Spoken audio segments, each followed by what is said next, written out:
इंग्रजाच्या काळात 100 वर्सां पयलीं बांधलेली हे संसद भवन आज जर टेक्नॉलॉजीच्या ह्या युगात फुडें वयता आसतना आमकां नवीन संसद भवनाची गरज आशिल्ली। फुडल्या 150 वर्सां खातीर आमकां नवीन संसद भवन जे जाय आशिल्लें त्याचो फाउंडेशन स्टोन माननीय पंतप्रधान नरेंद्र मोदीजी हांच्या हस्ते घातलो, तो आमी पळयलो। आणि त्याच संसद भवनात जम्मू काश्मीर पासून कन्याकुमारी पर्यंत हांगासल्या सगळ्या राज्यांतल्यान थंयसली भूमी थंयसली माती ह्या त्या संसद भवनात पावची। 130 कोटी जनतेचे हे संसद भवन जे जावपाचें आसा, वेगवेगळ्या लोकांक प्रतिनिधित्व करपाचें आसा।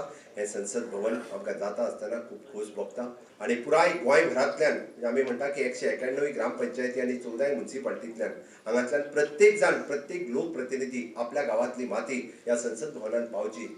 ज्या पद्दतीत रामजन्मभूमीच्या वेळार विठेचे पूजन जाल्ले आणि जी विठा आम्ही रामजन्मभूमीच्या वेळार तेन्ना धाडलेली तीच विठा आज त्या राम मंदिराच्या पूजन करून राम मंदिराच्या मंदिर निर्माणात जेन्ना उपयोगी येता, त्याच पद्दतीत आज तुम्ही सगळे जाण परत एकदा आपापल्या गावांतल्यान ह्याच आमी म्हणटा भूमीचे मातीचे पूजन करपा खातीर हांगासर हजर रावले। आणि आयज हे संसद भवन हो आमचो तुमचो स्वाभिमान आणि अभिमान आणि ह्या मोठ्या म्हणजेच एक महासत्ता जावपी देशाक एक मोठे संसद भवन मेळपाक जाय आणि त्या इच्छेन आमचे माननीय पंतप्रधान नरेंद्रजी मोदीन एक व्हडले स्टेप्स घेतिल्ले आसा। देवळांनी थंयची माती काडली, चर्चीन गेले, मस्जिदान गेले आणि सगळ्या कडल्यान इल्ली इल्ली माती घेवन लोकां कडल्यान भावीक जे आसा थोडे आमकां मुद्दम आपोवन दितात।